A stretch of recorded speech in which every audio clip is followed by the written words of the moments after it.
है। बड़ी खबर, केजरीवाल के घर बैठक में गोपाल राय मौजूद हैं। दुर्गेश पाठक भी बैठक का हिस्सा हैं। तो दुर्गेश पाठक भी बैठक में मौजूद। बैठक बुलाई गई है केजरीवाल के घर पर। चुनाव में हार के बाद ये बड़ी बैठक मानी जा सकती है।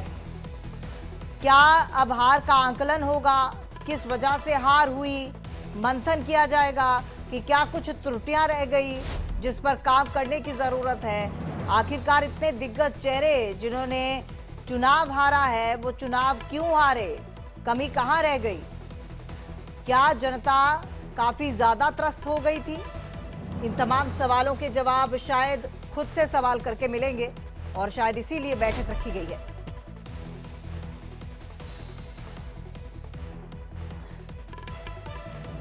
हमारे साथ हमारे सहयोगी नवीन निशांत जुड़ चुके हैं ज्यादा जानकारी के साथ। नवीन, अहम बैठक इसे माना जा सकता है, क्या इस बैठक के जरिए मंथन किया जाएगा कि आखिरकार त्रुटियां हुई रही तो रही कहां पर? बिल्कुल, देखिए अरविंद केजरीवाल के आवास पर कई बड़े नेता आम आदमी पार्टी के पहुंचे थे, जिसमें संजय सिंह, संदीप पाठक, गोपाल राय, दुर्गेश पाठक, ये तमाम बड़े चेहरे हैं। हालांकि अब से थोड़ी देर पहले संदीप पाठक यहाँ से निकले हैं, लेकिन अभी भी संजय सिंह, गोपाल राय, दुर्गेश पाठक, ये तमाम लोग हैं और ये तीनों नेता संगठन के नेता माने जाते हैं। और निश्चित तौर पर पार्टी के अंदर इस बात पर चर्चा हो रही होगी कि आखिर जो सीटें हैं वो कम क्यों आई, क्या कुछ वजह रही, लोगों तक आम आदमी पार्टी की बातें नहीं पहुंच सकती, या फिर चुनाव में हार की क्या वजह थी।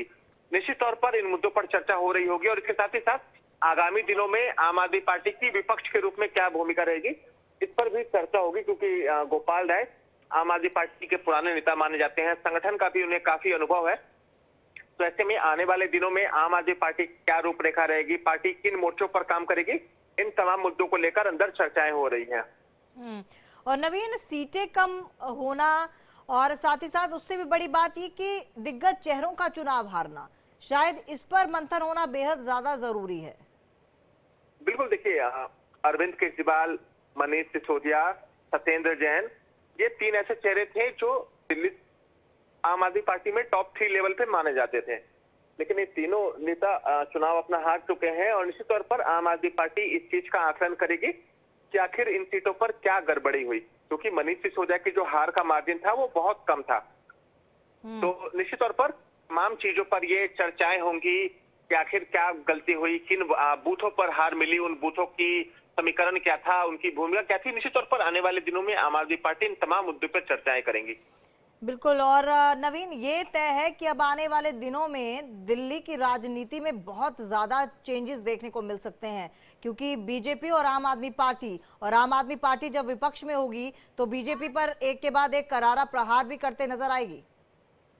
बिल्कुल, देखिए पहले ये होता था, चाहे वो 2015 हो, 2020, विपक्ष की संख्या बहुत कम होती थी। 2015 में 3 विधायक में थे, 2020 में 8 विधायक थे, लेकिन इस बार इनके 22 विधायक विपक्ष में रहेंगे। यानी आम आदमी पार्टी पहली बार विपक्ष की भूमिका निभाने जा रही है और निश्चित तौर पर कई मुद्दों पर जो सरकार है उसको घेरने का काम करेगी आम आदमी पार्टी, क्योंकि विपक्ष की भूमिका में है। और देखना होगा कि विपक्ष की भूमिका में इनकी जो पूरी रणनीति है वो क्या रहेगी। और नवीन, आपसे ये भी जानना चाहेंगे, क्योंकि ये जो चुनाव हुआ कहीं ना कहीं बीजेपी बनाम आम आदमी पार्टी कम, लेकिन अरविंद केजरीवाल का जो लड़ाई थी वो अरविंद केजरीवाल की पुरानी छवि वर्सेस अब वाली छवि, यानी कि वो अरविंद केजरीवाल जो अन्ना हजारे आंदोलन के दौरान था और वो केजरीवाल जो अभी दिखाई दे रहे थे, उसकी भी एक लड़ाई थी। तो क्या आने वाले दिनों में इस छवि में थोड़ा सा बदलाव दिखेगा, क्योंकि इस छवि को लेकर भी बीजेपी काफी घेरती हुई नजर आई है और शायद वो पुरानी छवि थी जिसको लेकर वोट्स भी किए थे लोगों ने। आप देखिए, बहुत कुछ आम आदमी पार्टी में बदलेगा, इतना निश्चित है आने वाले कुछ दिनों में, क्योंकि अब आम आदमी पार्टी की जो पूरी प्राथमिकता है वो पंजाब रहेगी। दिल्ली में हालांकि हार क्यों हुआ इसको लेकर मंथन जरूर किया जाएगा, लेकिन अभी के समय प्राथमिकता पंजाब है, क्योंकि अब से ठीक 2 साल बाद पंजाब में चुनाव है। यानी 2027 के फरवरी महीना होता है जब आमतौर पर पंजाब में चुनाव होते हैं और पंजाब में इनकी सरकार है।